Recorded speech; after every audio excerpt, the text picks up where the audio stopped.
On Friday, wave after wave of Iranian missiles struck Israel after massive Israeli strikes on Iran, a flurry of military, political and highly populated targets.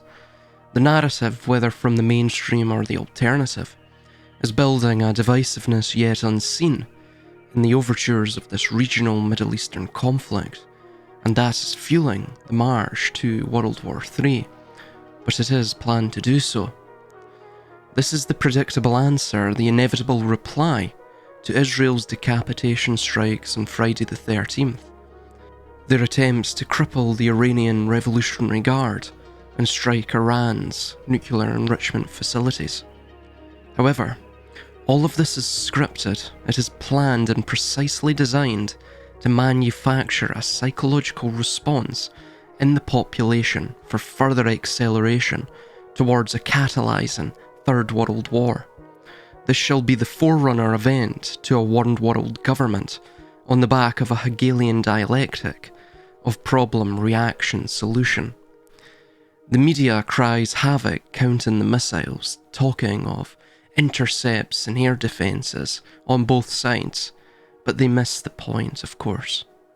This isn't about the fury of a nation, it's about saturation. It is a cold strategy, a godless arithmetic of bodies and coordinates. You send enough, you overwhelm the system, and some will get through, even if that is debris.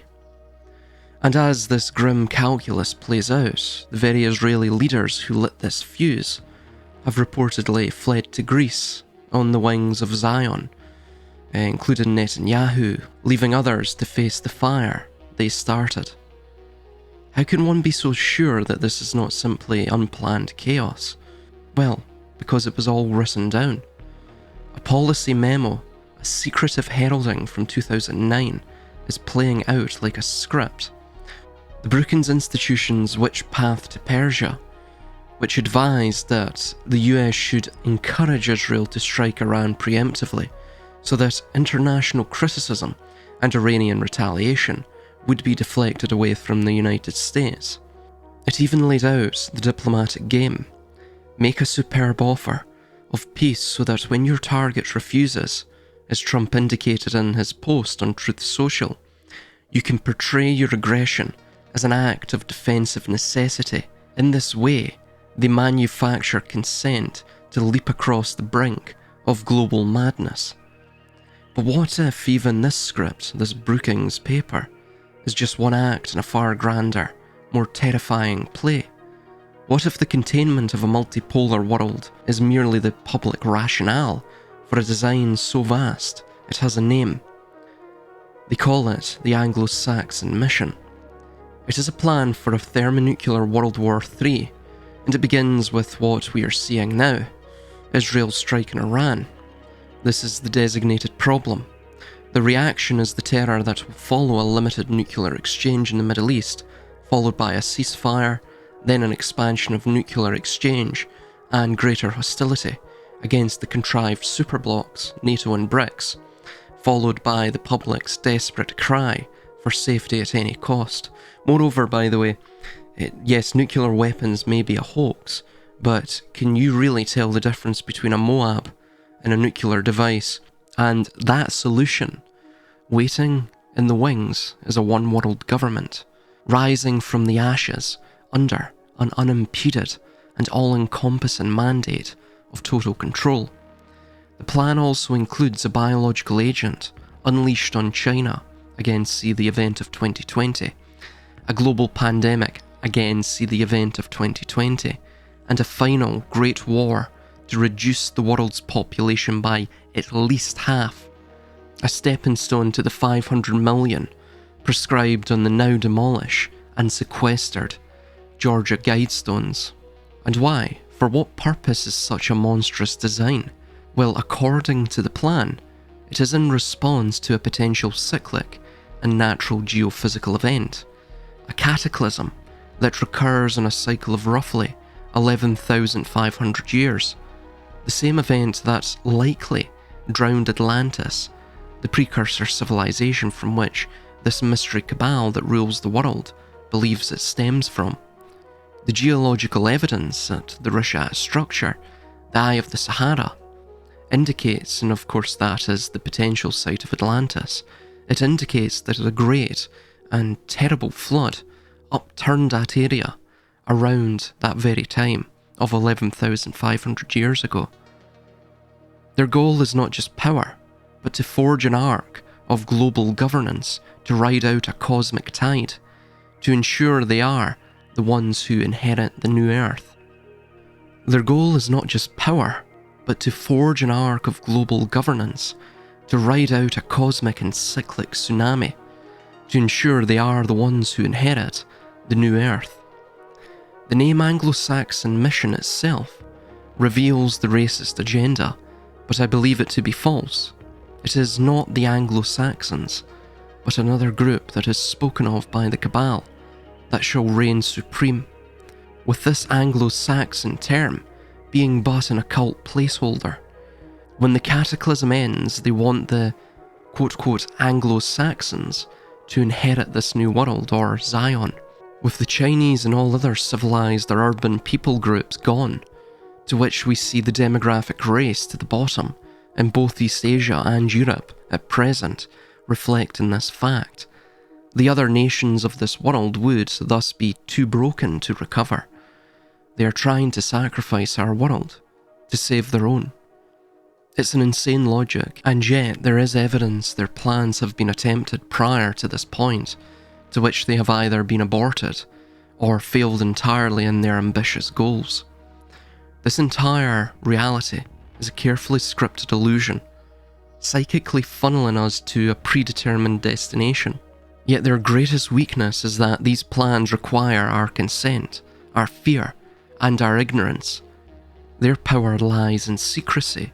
Our power lies in awareness. Iran's military officials are also saying that they plan on closing the Strait of Hormuz, or at least it's on the table, that option. That will precipitate the US intervention in the region, along with a probable coalition of allies, since around 8.5% of total US petroleum imports travel through the Straits, down from 10% in 2023, which further indicates that the US and Israel have anticipated this current escalation, or have planned it. However, key allies and the economic stability of markets rely on the Straits remaining open, and that is due to 21% of the world's daily petroleum liquids consumption passing through this critical choke point. Quote, therefore, in summation, a decision by Iran to close the Strait of Hormuz would almost certainly precipitate an intervention by the United States. This response is not predicated on a direct, vital dependency on the oil that passes through it, but rather on the Strait's unparalleled strategic importance to the global economy and America's long-standing security commitments in the Persian Gulf. The Strait of Hormuz is the world's most critical oil choke point, a narrow artery through which about 21% of the world's daily petroleum consumption and a third of global liquefied natural gas, LNG, must pass. A closure would trigger a catastrophic and immediate spike in global energy prices, sending shockwaves through the economies of every nation, and of course it would result in further civil strife. Europe, of course, is already at that point. This would simply be the straw that broke the camel's back, and you would have the complete and utter dissolution overnight of the old guard establishments within Europe, and of course the EU itself. Key US allies, particularly industrial powerhouses in Asia like Japan, South Korea and India, are critically dependent on these energy flows. A blockade would strangle their economies, placing immense pressure on Washington to act in defense of its partners and the stability of the global system. For decades, the United States has explicitly underwritten the security of the Persian Gulf, guaranteeing the freedom of navigation through its strategic waterways. This policy is not merely rhetorical, it is backed by the formidable presence of the US Navy's Fifth Fleet, headquartered in Bahrain, whose primary mission is to ensure such passage remains open. An Iranian closure would be a direct challenge to this cornerstone of American foreign policy and a test of its credibility as a global security guarantor, and hence it would be a challenge as well to its hegemonic status within this crumbling unipolar world order. Moreover, history provides a clear precedent. During the tanker war of the 1980s, the US Navy launched Operation Earnest Will to escort and protect Kuwaiti oil tankers from Iranian attacks. A full closure of the strait today would be a far greater provocation, demanding an even more robust response, which would of course result in regime change. It is true that America's direct reliance on oil from the strait has waned significantly. The boom in domestic production has made the US the world's largest oil producer, fundamentally shifting its energy landscape. In 2022, oil transit in Hormuz accounted for only about 3% of total US petroleum consumption. In 2023, petroleum imports from Persian Gulf countries made up just 10% of all US petroleum imports, with the majority of foreign oil now sourced from closer partners like Canada and Mexico. However, these figures are misleading if viewed in isolation. The United States' primary motivation for intervention would be driven by the severe indirect consequences of a closure. The impact on global oil prices would directly harm American consumers and businesses. The economic devastation it would cause for crucial allies and their fragile economies would destabilise a vital region and ripple through the global financial system. And this comes at a time where the Russo-Ukraine conflict is causing issues, primarily in Europe, in terms of energy accessibility and also energy pricing. Ultimately, allowing a single nation to unilaterally close the world's most vital artery for seaborne oil would set a dangerous precedent, undermining the principle of free navigation upon which global commerce depends. It is for these overarching strategic reasons, rather than a direct need for the oil itself, that a closure of the Strait of Hormuz would be met with a decisive American response. Based on decades of United States policy, military posture and strategic interests, the probability of a US intervention in response to a full and sustained closure of the Strait of Hormuz is extremely high, likely in the range of 90 to 95%. And the factors that support this high probability are: the United States' established national security doctrine explicitly states that the free flow of commerce through the Strait of Hormuz is a vital national security interest. This isn't a new or partisan position. It has been the cornerstone of US Mideast policy under both Democrat and Republican administrations. A closure would be a direct challenge to this long-standing doctrine. Moreover, while the US directly imports a relatively small percentage of its oil through the strait, it is not immune to the global economic shockwave a closure would cause. With roughly a fifth of the world's oil supply transiting the strait, a blockade would cause a catastrophic spike in global oil prices. This would have and of course global prices in general, this would have a severe recessionary impact on the US and global economies, which no American administration could ignore. The principle of freedom of navigation, moreover, in international waters is a fundamental tenet of international law and a key US foreign policy objective. Allowing Iran to unilaterally close a strait used by the entire world would set a dangerous precedent that could embolden other actors to challenge international norms in other critical choke points, like the South China Sea or the Suez Canal. The credibility and the stability of alliances, the integrity of alliances. The US has numerous allies such as Japan, South Korea and European nations who are heavily dependent on energy supplies from the Persian Gulf. Furthermore, regional partners like Saudi Arabia and the United Arab Emirates rely on the US security umbrella. Failure to act would shatter US credibility as a reliable partner and security guarantor. potentially leading to greater instability worldwide, as nations might feel compelled to develop their own offensive capabilities, including nuclear weapons, and moreover a multipolar world order would be all but inevitable at that point. The military precedent and presence as well.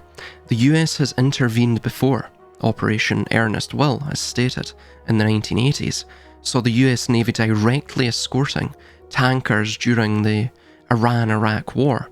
The entire structure of the US Fifth Fleet, based in Bahrain, is designed to project power and keep these sea lanes open. The assets are already in place to conduct operations to reopen the strait if need be, accounting for the small percentage of uncertainty, 5 to 10%, accounts for unseen circumstances such as the nature of the closure, i.e. is it brief, is it a symbolic gesture, is it merely a symbolic closure, versus of course a sustained military blockade with sea mines and other sea-based fortifications. Also, it would include the specific domestic political situation within the US at the time. Moreover, the possibility of a rapid diplomatic resolution led by other global powers, although this is unlikely to succeed without at least the implicit threat of US military force. In essence, while the decision to use military force is always a grave one, a closure of the Strait of Hormuz is one of the clearest red lines in US foreign policy. That is, without a doubt. The strategic and economic consequences of inaction for the US are viewed as far outweighing the risks of intervention. Of course, the risk of intervention would be a global conflict, would be this regional conflict spilling over. And we're already seeing overtures in that regard from China. Russia hasn't piped in quite yet, but I suspect they will have something to say upon this, or they will either take a decided or subtle pro-Iranian stance. Moreover, as you can see here, the USD actually increased in value, juxtaposed to all of the other currencies, including, of course, crypto and various crypto coins and tokens. So I stated, it has already kicked off. This is simply the expansion of the geopolitical tensions of the Middle East. It has been incrementally climbing since Israel's attack on Gaza, along with the overthrow of Assad in Syria. War has been set in Europe too. And now we simply await escalation within the Asia-Pacific theatre, most probably beginning next year sometime, in anticipation for a 2027 invasion of Taiwan by the CCP, as that will be the centennial for the PLA, People's Liberation Army. And of course Xi Jinping has already stated this will be the case. This will culminate in a global conflict that will reshape the geopolitical stage in the 21st century. Just as the last two did in the previous century, we are seeing the slow and insidious march towards a true war to end all wars. So, to state some of the reasons for this recent trend, this strong, robust shoring up of the USD by markets. Firstly, financing the war effort. A major war is incredibly expensive. A government primarily finances it by issuing debt, selling government bonds to foreign buyers and, of course, domestic buyers. A strong and sought-after dollar means the US Treasury can sell its bonds more easily, rapidly, and at lower interest rates. The flight to safety means global capital is already rushing to buy US assets, including these bonds. In effect, the rest of the world, in its search for safety, helps to finance the US military build up at a cheaper cost by, of course, their self-interest of hedging against unexpected events, creating for themselves a contingency within US assets. Global purchasing power. A war requires immense resources: oil, raw materials, electronics, and, of course, manufactured goods. A stronger dollar gives the US greater purchasing power on the international market. It can acquire the necessary resources from other nations more cheaply, making the logistics of a war effort more sustainable. Thirdly, economic stability on the home front. A nation prosecuting a war needs to maintain as much internal economic stability as possible. The influx of global capital in this case helps stabilise US financial markets. A rapid collapse of the dollar during the run-up to a conflict would be catastrophic, and this buoyancy acts as a crucial buffer against that. So therefore it's not really necessary for a secret group to directly and artificially inflate the dollar with the explicit goal of preparing for war. The beauty, or perhaps the terror, of this system is that it does this automatically through greed and self-interest of the market participants. Think of it as the financial system bracing for impact. Large informed asset holders see the escalating geopolitical risk. They anticipate that this risk will likely lead to a wider conflict and probable US intervention or involvement. Their risk models tell them to sell everything else and buy dollars and US bonds, or at least allocate a greater share of their investable assets into US bonds and such, and in general US assets.